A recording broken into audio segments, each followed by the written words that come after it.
I think we might go ahead and get started here. We might have some more folks flowing in. That's a-okay.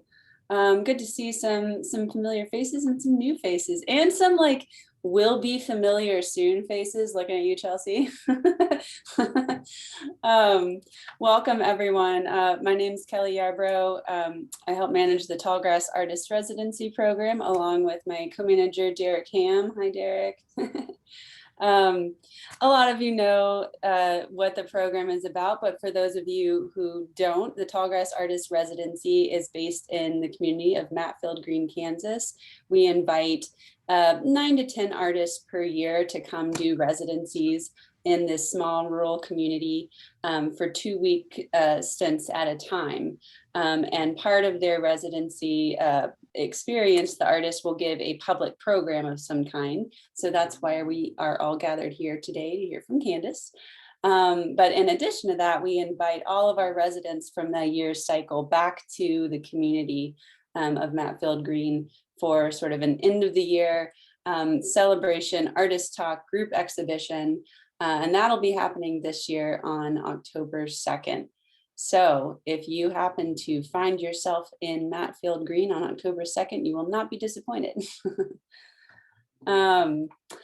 So I'm really excited to hear from Kandace today about your work. Kandace, well, I can give a little insight from the administrative side that we're really intrigued by Kandace's application because of the background that she brings with writing and research and interdisciplinary studies, and then this new exploration into the visual arts was really exciting.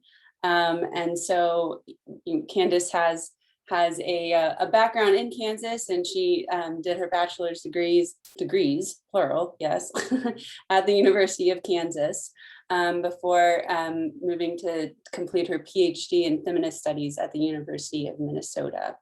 So she's currently based in the rural community of Erhard, Minnesota. Did I say that correctly? All right. So a friend of Kansas, a friend of rural communities, really excited to hear about the rich experience and background that you bring to the work that you're doing. And thank you so much for being here today to share with us. Well, thank you so much. I'm gonna go ahead and share my screen, and I have some images I wanna kind of click through and talk about and share a little bit more about me. So I plan to talk for about 30 minutes about my background and my connections to Kansas, and then talk a little bit about what Kelly had mentioned, kind of the merging of my interdisciplinary researcher side, my writerly side, and my visual artist side, and to share a little bit about what I've been working on while I've been here on residency, which has been just such a pleasure. I want to kind of get rid of my view of myself. There we go. I don't like to look at myself while I'm talking. Okay. I see people are still trying to get in here. Okay, so can you see my screen? Cool. All right, so I just want to kind of call in my ancestors before we get started. So the image here on the screen is of my great-grandmother, Maria Gonzalez Falcón, and her husband, my great-grandfather, Pastor Falcón, who also went by Shorty, which has been fun because in the archives, which I'll talk about, I found 2 other Shorties. So I feel like there might be a painting there about the 3 Shorties, kind of this nickname that short Mexican men often get called. So these are my great-grandparents, and they migrated to Kansas quite a bit in the late 1920s, early 1930s, and they ended up settling in Fairbury, Nebraska, which is kind of right across the Kansas-Nebraska border, probably directly north from where we are. And then ended up raising a family there, and my grandfather on my mom's side lived in Greenleaf, Kansas, which is where my mom and her sisters grew up. So I have this very rich Mexican history of Kansas, and I was born in Manhattan while my mom and dad were living there. So I have these deep roots and connections to Kansas, even though I didn't grow up here. So I ended up growing up in Albuquerque, New Mexico, where my family moved when I was 2. And I've always had this really interesting relationship to Kansas and thinking about, as a Mexican American, mixed race person growing up in Albuquerque and having my Mexican roots in Kansas and not in the US Southwest just brought up a lot of really interesting questions for me, which is how I ended up going to graduate school and really focusing a lot on trying to uncover that history of Mexican American presence in Kansas. And I'll talk a little bit more about that too. Um, so I have a lot of images, and not a lot. I have these 2 images of my family. So Pastor is the one standing there in this image. And he worked for the Union Pacific Railroad. And so some of you on the call might know that most of the historic Mexican migration to Kansas is through this particular labor force of the railroad. And so I have been long intrigued by trying to uncover these narratives about Mexican presence, and I ended up doing a lot of research in the archives. I used to be a professor of women's and gender studies and Chicano studies, and I have a 10-year plus long book that I have been drafting an academic text about this migration history. And I'm really happy that my time here has been at the bunkhouse, which the Santa Fe built for Mexican laborers after a variety of other housing options that they provided their workforce. And so I've really been interested in trying to dig deeper into those undertold stories, those untold stories, and particularly because we have archival research that kind of points to the presence of Mexican men through their labor. How can we get to the stories about Mexican women who came with them? So some folks have heard me talk a little bit about um, that the Santa Fe Railroad, which was the largest employer of Mexican laborers out of all of the railroads, purposefully targeted married Mexican men eventually because they wanted them to bring their families here to try to prevent them from leaving this really grueling work. There was a really high turnover of work because the work that they were doing was super dangerous. People died all the time. And it was really physically strenuous work. So people got tired of it and would leave for other kinds of employment opportunities in the state. So my work has long been interested in this narrative aspect of how we know what we know about the Mexican presence in Kansas and the legacy of that presence. So what you're looking at here is a newspaper article. This is, I believe, the first mention of Mexicans moving to this region. And this was a newspaper article from 1905. So really interesting to think about that long century plus presence of a people in a state that outside of Kansas and even, within Kansas, we don't often think about the presence of Mexican American people here. And as you can see, the narrative that is told here is pretty negative. So in my book project, because there were not a lot of images and there weren't a lot of ways to trace the presence of Mexican American women who came with their husbands and had families and created community in Kansas towns, I spent a lot of time looking deeply at newspaper articles to learn about what were the stories being told about Mexican American people, and then looking for avenues to try to uncover stories that we tell about our own history and our own past.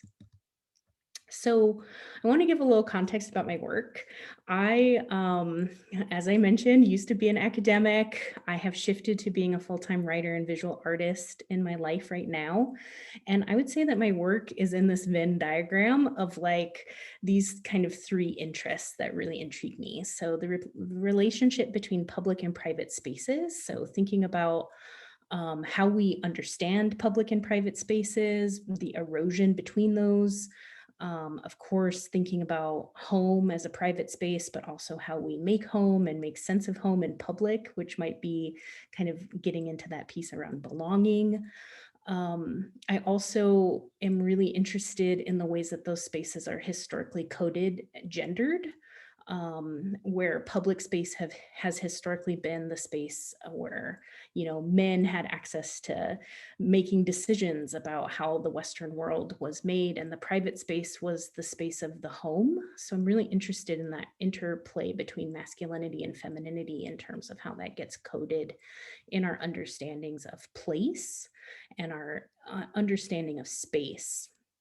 And then lastly, this piece around narrative is really interesting to me as a writer, but also in the sense of recognizing both the powerful aspect that stories can have in reshaping our understanding of the world around us, as a positive, right? It can be something that certainly shapes things negatively, but also has the power to be like this really important site of empowerment and exploration.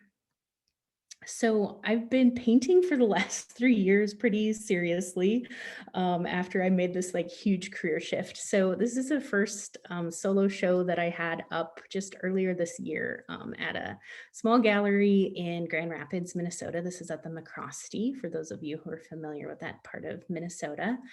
And this series of work is called Interior Intimacies, and it's a collection of 9 4x4 feet paintings of interior scenes of my house. So again, kind of getting back to that interplay between public and private spaces. And in this case, Tablescape for Two is about this interplay between the natural world and our home built world, right? And thinking about that relationship visually. And I really liked the play on words of like landscape and tablescape, and like how, if you think about who tends landscapes, you often think about like that as men's work, and who tends tablescapes as women's work. And as a queer person living in a relationship with a woman, married to a woman, I like to think about like the queer possibilities of really like challenging some of those notions. And then in this work, you can see that I also really like playing with the relationship of materials. So again, thinking about painting as something that's historically been like a men's discipline, like women didn't really have access to being able to go to art school for centuries. And then like the types of things that women could paint was restricted. And we have like this legacy of painting as this like disciplinary force that I think is really interesting to think about in relation to things like craft.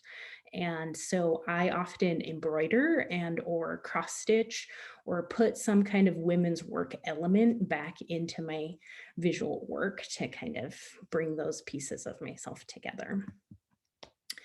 And this is another painting from that series that I wanted to include because it's one of my favorites. And a lot of my work is really interested in like what feminists call the 4 Fs. So family, fashion, furnishing, and food, which are typically the kinds of things that women have been allowed to be experts at in our modern society. And so kind of trying to think about like, are there ways that we can imbue power into these kind of marginalized or frivolous seeming aspects of our lives that actually bring a lot of joy to people and comfort and beauty, and are rich for exploring like how we think about these things? So you might also see some of this influence in some other recent work that I've done. I just completed this series of 13, what I call kitchen saints, and they're hot sauce bottles that I've painted in oil on found wood. So kind of hearkening back to like the santos of Catholicism, like the ways that in the US Southwest wood and, the history of thinking about painting on different surfaces as like religious iconography in church spaces or in home spaces. And I just wanted to share this work because I think you'll see a little bit of tracings of this in some of the stuff that I've done here on my residency. And then lastly, that convergence of all of myselves kind of coming together. You can find this project on my website. I brought these paintings together along with photographs and photographic portraits of and story gathering of people's experiences with food in my community. So this is a grant funded project where I went out and tried to gather food stories from Mexican origin people, or Latinx folks, but most of the people living in Otter Tail County have Mexican roots.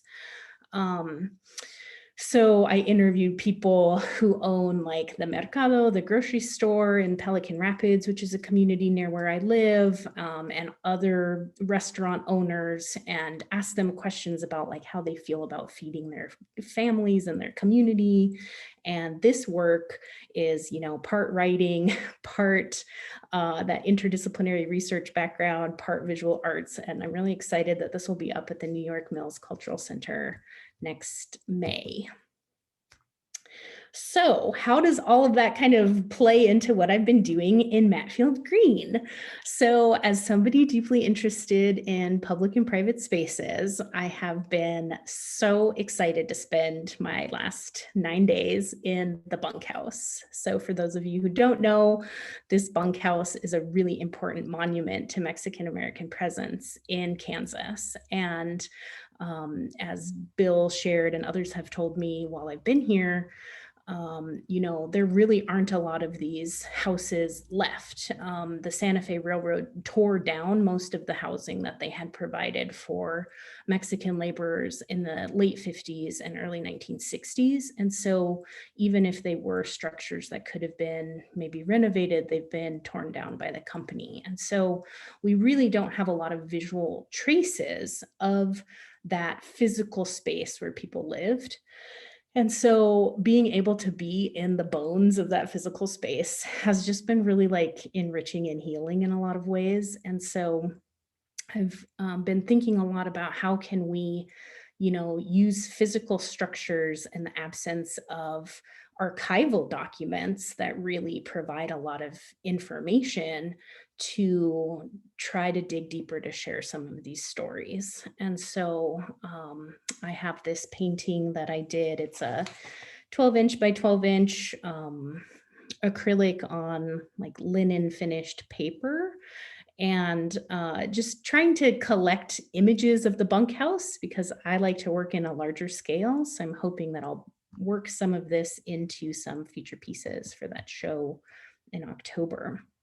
So for the folks who haven't seen the bunkhouse or had the joy of staying here, this is an exterior pano shot, with my iPhone that I took for reference photos so that I could try to figure out how to paint this whole scene. And for those of you who haven't been here physically, it's 50 feet or yards, I don't know, feet probably away from the tracks, the railroad tracks. And so you're like literally feeling the history of the railroad run by every time a train comes by.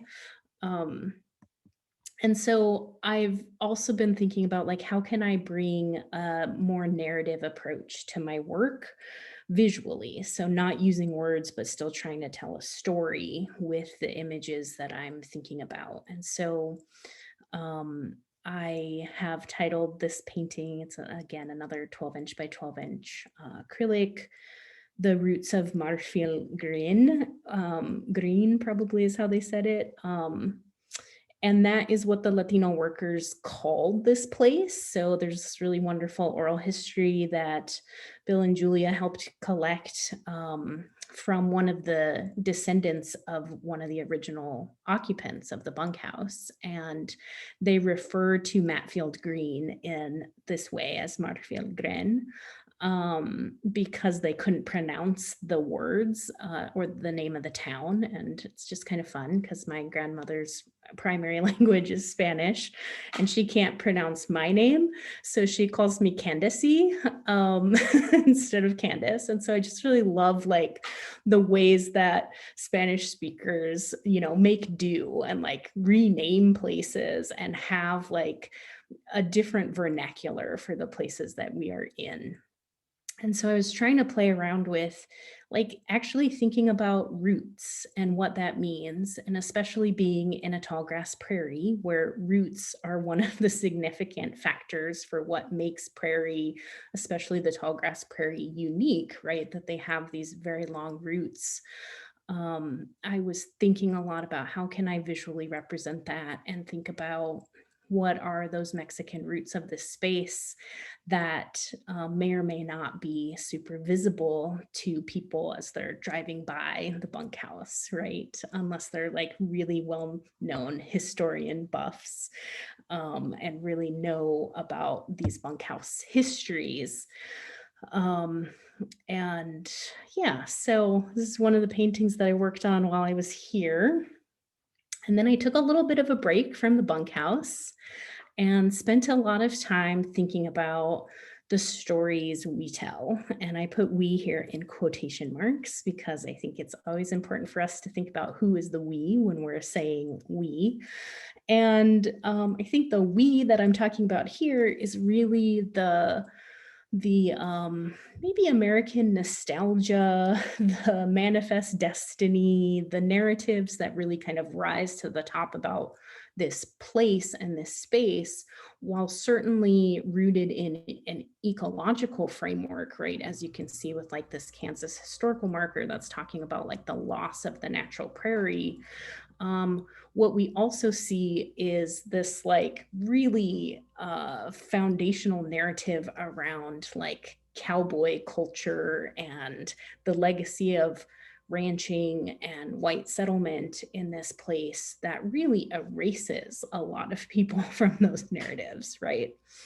And so I am often somebody, my wife can attest to this, when we go to like the national parks or like any kind of place where there's like human interpretation of the environment around you, I'm always like making fun of like, oh, that's an interesting turn of phrase. And so I decided that I would try to like bring some of that writing with some studies of some of the plants that I was seeing around. And so I have a lot of these like small sketches that I did in gouache primarily, but also a little bit of acrylic paint sometimes, and then India ink, where I was grabbing snippets of narrative and putting them in direct conversation with prairie plants and thinking a lot about like, again, that painting that I shared earlier about like if roots can be both about like our sense of home and our sense of connection to our human ancestors, like in what ways might we think about that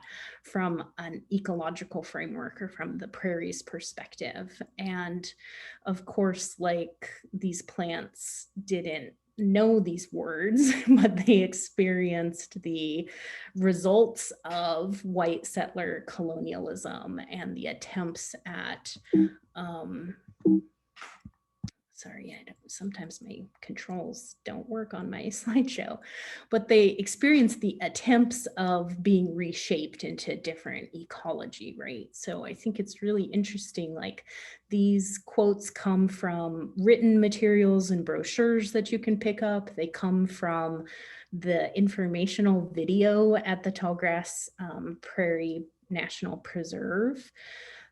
Which is like just so interesting how people decide to frame things, right? So this idea of like the rocky soil stubbornly resisting the plow, as if like, I don't know, it just feels very like,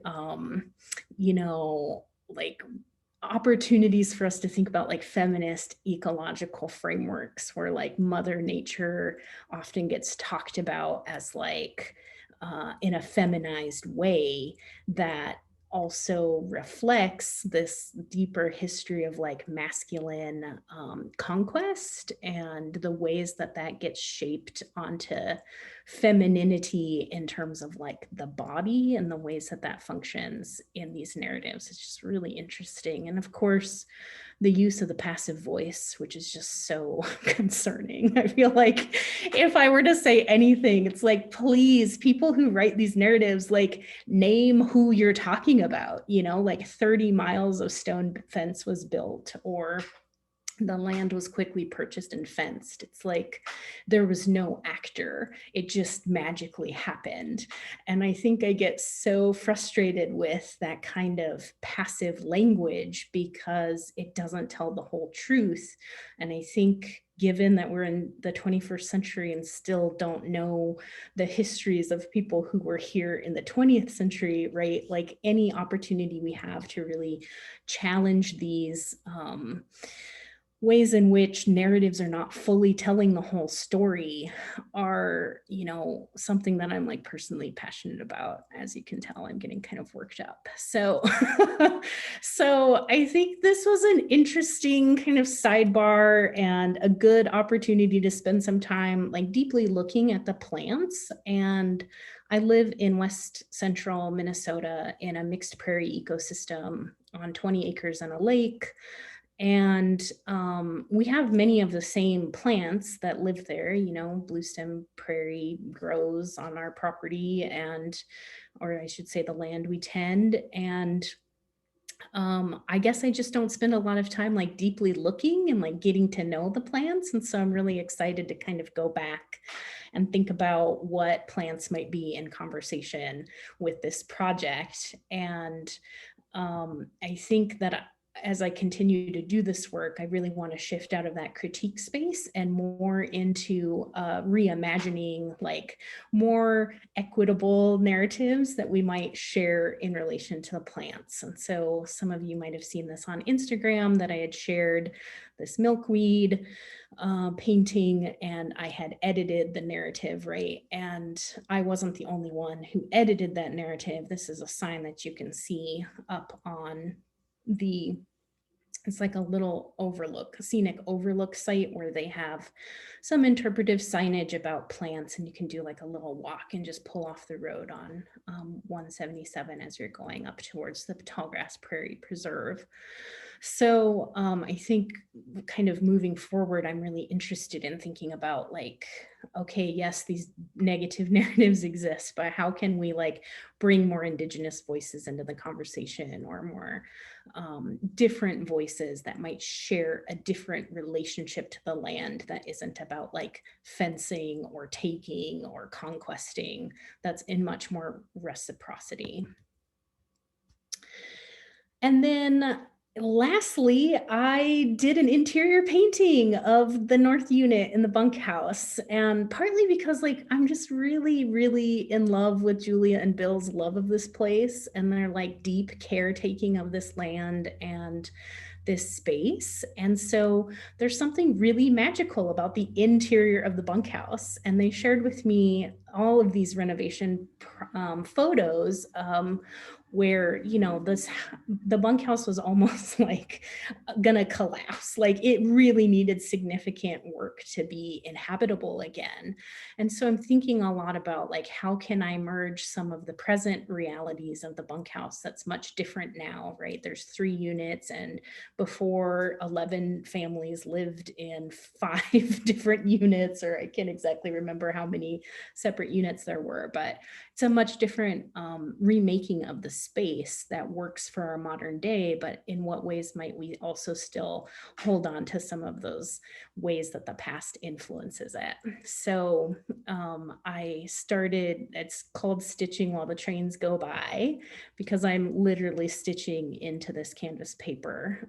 I was hoping that this would be done before my talk, but stitching is much too tiresome, and because I have to poke holes in the canvas paper and then stitch it. And so I'm going to complete the stitching of the entire bedspread. And so I'll complete this painting after my time here. But I think it's another fun opportunity for me to like expand my own practice. I know I've been looking for ways to kind of integrate embroidery into my paintings that aren't sewing an embroidered piece on top, and like actually thinking about like, how can I integrate it as I go? And so I think that's where my work is moving. And so this was a good opportunity to do a little bit of practice with that. And so kind of looking forward, this is kind of my vision board of what I imagine will come from my time here. So the top middle image is a photo of the bunkhouse in 1930 that was in the archives. So it does look very visually similar to what it looks like now. Which is fun to think about, like the restoration project and getting it back to where it was. I'm thinking a lot about fences as ways that we mark private space, even though this is public land, right? But there's private ownership of cattle grazing land and such that we see through the evidence of fences. So even when we're on the National Prairie Preserve, for those of you who haven't been there, you literally walk through gates in and out of different paths along with the cows and the bison.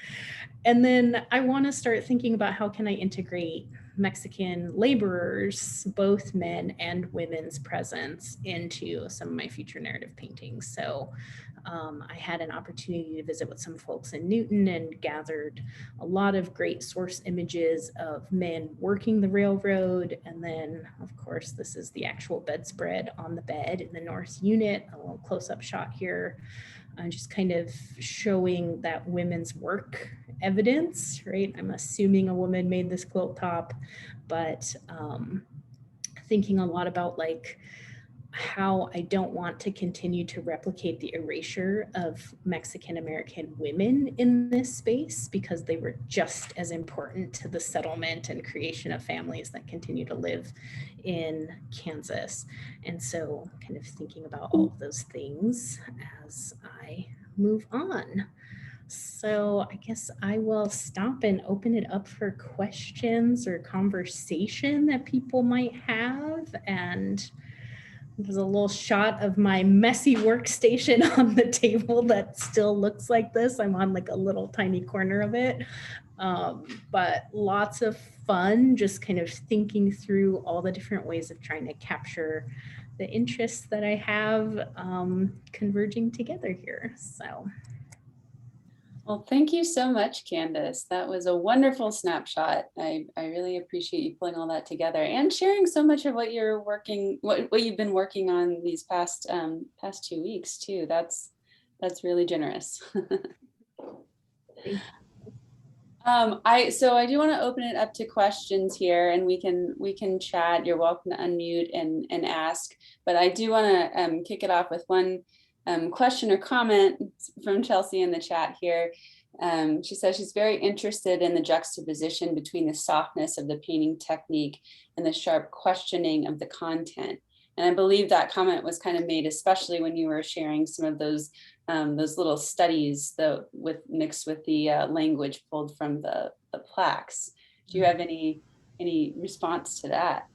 That's really interesting observation. I haven't really thought much about that other than, I was working on watercolor paper, and I think I just kind of wanted to play around with what I could make happen with gouache in that context, because I have a sketchbook that I have a daily sketchbook practice with, and I have painted in my sketchbook, but the paper is not quite up to able to handle that wet medium. And so I actually have been playing around with a lot of things that I don't typically use. So even the linen covered canvas paper, it's not canvas if it's a linen finish, feels different under my brush, and it's not what I usually use. Like I'm much more used to canvas paper or canvas.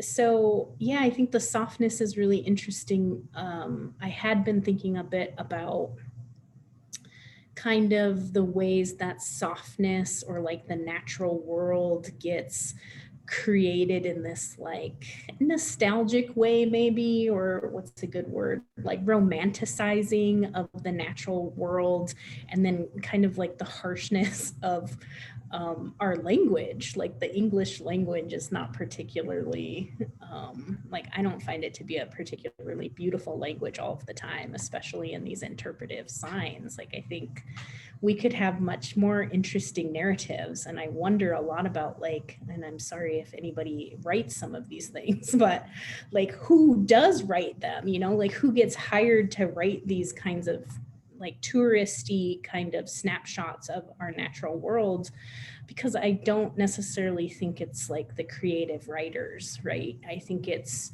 people who are paid to write something about a place and maybe like go and visit it and get to be in it for a little bit. But I often find like the kind of tourist frames that happen in brochures or maps or free things that you can pick up at the visitor center like are really interesting, rich places to see like who's talking about things and how are they talking about it and why. So it's a long rambly thought, but thank you for that comment, Chelsea. Very good. I'm kind of curious to ask sort of a follow-up question as a as a visual artist, and as you have been exploring this visual art practice. You know, one of the first images you showed to sort of represent that was a solo show of all these like wonderfully vibrant, you know, pretty large scale paintings. I'm curious to know what's been your favorite media to work in, and like, did you just jump in and go for it, or? Excuse me. Yeah, kind of. I I did not grow up in a family that really prioritized visual arts. Like we didn't go to the museum often. We were involved like musically in church choir and things like that. But I've thought a lot about like this hunger that I've always felt in the pleasure of looking and like the being surrounded by beautiful things, whether they're like the home space that I like to curate or museum and gallery wall spaces. I've always been really interested in art, but never really considered myself as somebody who had any like drive or talent towards being an artist in that way myself. I took a class at the local community college when I was on sabbatical on a whim because I was like really interested in trying to think about how to use my brain in a different way. I was writing a book and I was so tired of words. And I was just like, I can't think by myself anymore because that's what writing felt like, is just sitting and thinking and typing on my computer for 12 hours a day. And so I spent a lot of time thinking about like, oh, how might I use my brain differently? And how might I tell stories differently? And like, what is the limitation of words actually in really being able to fully capture feeling? And I've been spending a lot of time thinking about um, developing a new way of speaking and sharing stories through the visual. So um, I started painting in 2019 and um, I found that I really liked working in a larger scale. The first 4x4 foot painting that I did was the final project of my painting class. And our professor let the students do any size they wanted on their last painting. And I was like, well, let's do big, you know? And so I built a 4 foot stretcher and I was like kind of intimidated, but then I was like, this is really fun. Like, I really love being enveloped by a painting and not being able to see anything else except what you're working on. And I think for somebody who is, you know, maybe easily distracted by other things, like to be forced to be so present on a canvas like that is just a real like mentally wonderful thing for me. And I've fallen in love with that process. And so yeah, I primarily paint in acrylic and house paint and think a lot about like how to kind of, I don't know, use new materials and just find a lot of fun in that. Great, thank you. Um, I have a question in the chat from Allison, and then we'll get to Kenzie. Allison, do you want to unmute and maybe ask this question? I feel like there's a story behind it here. Sure. Yeah, and I was just trying to formulate it because sometimes it's easier to put it in words there. But yeah, Candace, this is so much fun because I'm thinking about day after day. I spend time out in the prairie with my students. I'm an ecologist, and we're learning how to identify plants. And I mean, I think we have some enthusiasm for it. We talk about, the colors and so on, but we also talk about mostly the science. This is why this one is this plant. It, grows in this habitat and all these things. So do you have any suggestions on how I might be more holistic and broaden their horizons? And I don't know if you know what I'm trying to say. It's just, there's so much more. And I feel like they're getting it, this love for the prairie, but I'm not consciously helping them nurture that love. Do they have to do sketches of the plants that they see? I think that might be a good, and here's where I'm not a visual artist, so I probably shy away from that, but that might be a good start, and we could all be beginners together, perhaps. Totally. And what I feel like is one of my gifts to the world is, I started painting when I was 37, and I feel like I got into art maybe a couple years earlier than that on another kind of just random occasion where I was taking a visual class on like how to make your presentations more visually interesting. And the instructor of that class had us draw ourselves. And she's like, you can draw a stick figure of yourself. But she really demystified drawing. Like I had in my mind that like, I'm a bad drawer, so I can't be an artist. And I had some very negative experiences as a young person being told I wasn't creative. And so I had like some trauma to heal around like artistic making.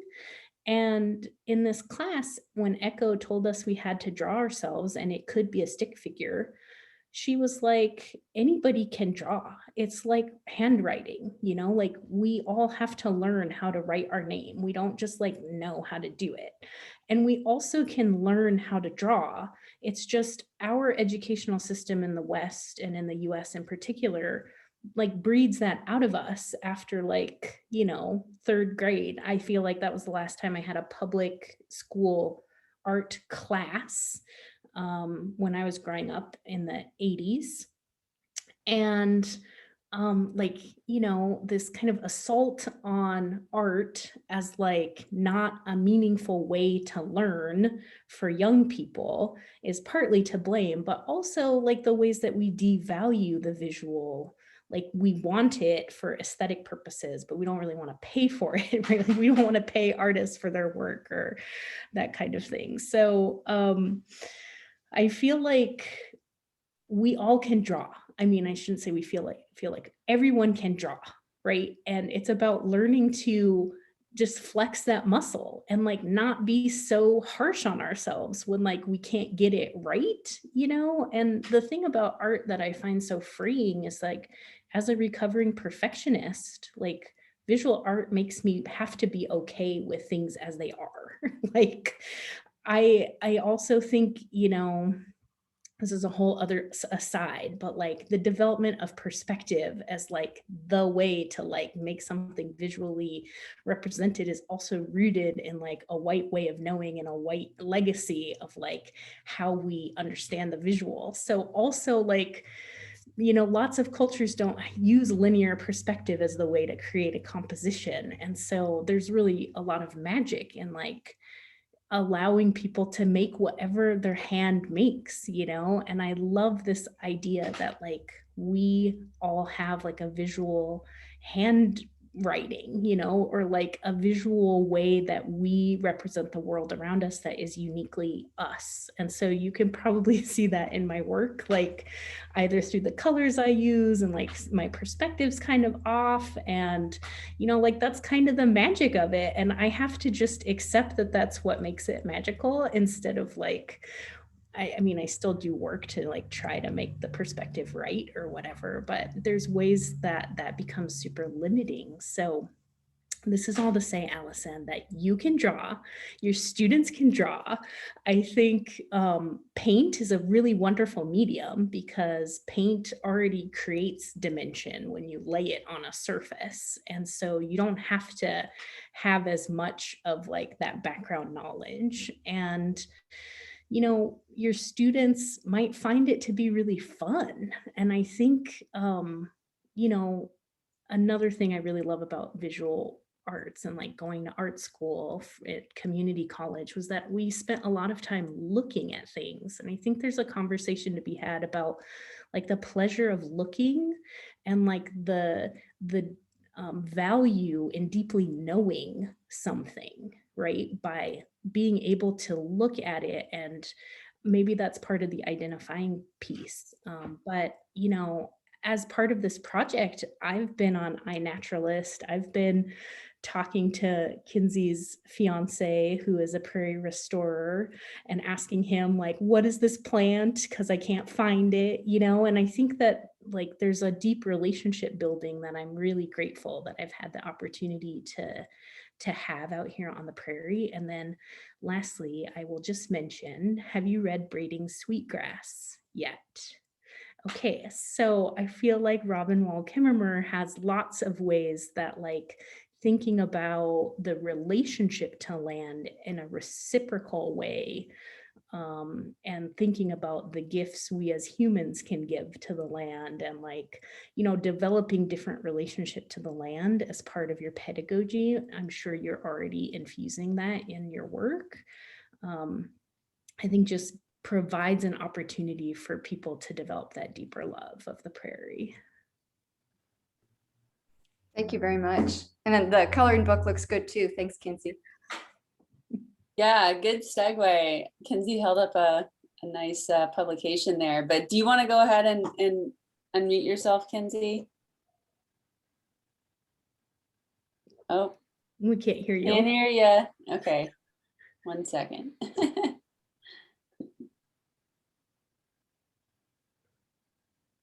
Can't hear you. Can you hear me now? Yes. Yes. Okay. I just had to press one button. Yeah, the coloring book, very technical, not very holistic in terms of just like getting the feeling of the prairie probably, but a good transition maybe to more artistic endeavors. But my question for Kandace was, like, I feel that the images you've shown, the posts you've made recently, this talk has just really like pulled the attention to the landscape itself and like the outdoor space. And I know your work is kind of about the merging of the two, the inside and the outside. So I just kind of like wanted to talk more about this. My question is, like, do you think you're going to do more kind of landscape inspired elements in your future work? So I know you're not trying to become a landscape artist at this time. I think your little plant portraits are just really like fun, and even though they are critical at the same time, but I just think they're, in terms of your other work, just really cute, really just almost an unexpected addition to your work as a whole. So my question is, do you think you're going to be bringing in more of these like outdoors elements to your like interior spaces? Thank you for that question. That's a really great question. And I like that you find the sketches cute. When I was preparing my presentation today, the reason why I shared my Kitchen Saints series was because I felt like I was kind of sanctifying my plants, you know, like with doing like a background and some of like the halo effects of like the plant on top of a wash of color. I think I was thinking more in that kind of trajectory where I really love a flat background and like for the figurative elements to pop on the front. In the ways that I make my compositions. But I think these studies of the plants are likely going to be worked into some work. And on that last page of images, my vision board that I kind of had, I also took a photo of a train coming by from the inside of the bunkhouse. And so I have like a list of paintings that I really want to do that I ran out of time to make while I've been here. But one of them was that. And so I do think that the plants will be in the background or like the outside space, as a marker of that inside and outside boundary in some way or another. And I'm trying to think about like, what is the balance of like specificity versus greenery. So like sometimes I just like do a green wash and you can just assume that there's grass there. But what's the value in naming particular plants, as you might have suspected from my talk? I'm really interested in like context. And I'm very purposeful about what I put into my paintings, like from a symbolic frame. And so I think if I were to put like the wavy leaf thistle into my painting, I'd want to spend some time really thinking about like why that plant, why that one is there. So in the first bunkhouse scene that I shared, the willow leaf sunflower is everywhere. And that is the predominant plant that is out here in the back of the bunkhouse. And it's not, I don't think it's a native prairie plant, but it's like a transplant from the Mexican folks who like loved that flower and like cultivated that flower in this space. And there's evidence of other plants that folks cultivated here too, like wild garlic that Bill and Julia harvest, so I think it would be like that it would have to have a significance as to why I'm bringing it in for expanding the conversation about that relationship between the inside and the outside space. Very good, thank you. I don't know if there's a line to go through, but I wanted to make a comment if I could. Yes, you're in the line. You are the line, front of the Thank line. you. Okay. I just really admire your work, and I'm so thrilled that you're going into the history of the bunkhouse. I'm one of Bill's college roommates and part owner of the bunkhouse. In fact, I lived in the North Unit for 2 years. And I was thrilled to see that you went to Newton and dug into all of that. And I hope and I assume he hooked you up with Camargo people and all of the writings that the former person that lived there. Yeah, and you've probably seen that stuff before. I fell in love with the bunkhouse reading Prairie Earth by Heat Moon, page 230. I always guide people, the En Las Casitas. And that chapter just made me weep. And it's so wonderful that this place has been restored. The only thing that's not original, I think, about the bunkhouse is the door that leads to the west in each of the 3 units. And Pat, the builder, carpenter, who redid the whole thing pretty much by himself with Bill and Julia's help, restored all the doors. They're original doors, I believe. And one of them had a beautiful inscription, to Jose from Maria or something like that, which is somewhere there. I don't know where it is, but and then the other thing that just is so moving at the schoolhouse, if you've been there, you probably have with Derek and Matt and Tia, if they still have all those pictures there, there's these pictures of like a grade school class, grade school of like 30 students, and then high school, like 14, 15, and then one little brown face in there. It's just a fascinating history. But thank you so much. Your work is just spectacular. Thank you. And thank you for helping to preserve this place. I mean, I really do feel so grateful that we have a physical marker of the presence of people that have helped shape this place and this nation in ways that are often just very invisible. So I'm very grateful to be here and so happy that my work aligned in this way that I was able to spend these days in the bunkhouse. Like, it's been a really healing experience. I wrote an essay about making a pot of beans in this space and really thinking about like, when was the last time somebody made a pot of beans here? Yeah. And it kind of makes me cry, like thinking about that. But I'm just really grateful to be here. So thank you.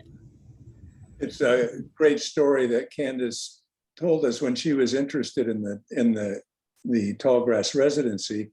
She was doing her homework and watching Zoom calls. And Carl, a great advocate for the bunkhouse, spoke up when Lydia was presenting and said, "Do you know about the people in the bunkhouse?" And Julie and I were sort of slinking down in our chairs. Carl was being overly promoting, but Kandace heard this and it was like resonated with her in a big way. And so then she knew that she wanted to be a tallgrass artist. Totally. Yes. Thank you, Carl. Yeah. Thank you, Carl, for that, because I didn't see much about that in the Tallgrass, artist residency page. Like maybe it was kind of buried, or I didn't like come upon it really clearly. And so when you had asked that question, I was like, wait, did he say a Mexican bunkhouse? And knowing the history of the Santa Fe employing Mexican workers, and having done research, like going to the yarda in Emporia, for instance, where the only traces remain of that place are the old deteriorating railroad ties that used to be the foundation for the boxcar houses that they housed Mexican workers in there. Like having an actual bunkhouse is like just such a treasure. And I feel like I want to be on the committee of like the historical preservationists and like the people who talk about this place. And I'm going to be like evangelizing about the bunkhouse, like everywhere I go, and going to be looking at my book. So thank you.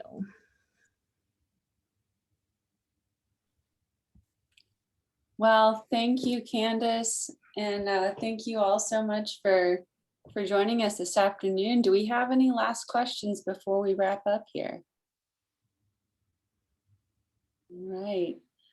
Well, we will put this talk on our website at some point in the future so we can reference back. And I'm already thinking about like a list of people that I want to share this with, because your work is really exciting. And I'm looking forward to having you back in town in the fall too, so we can all connect together again.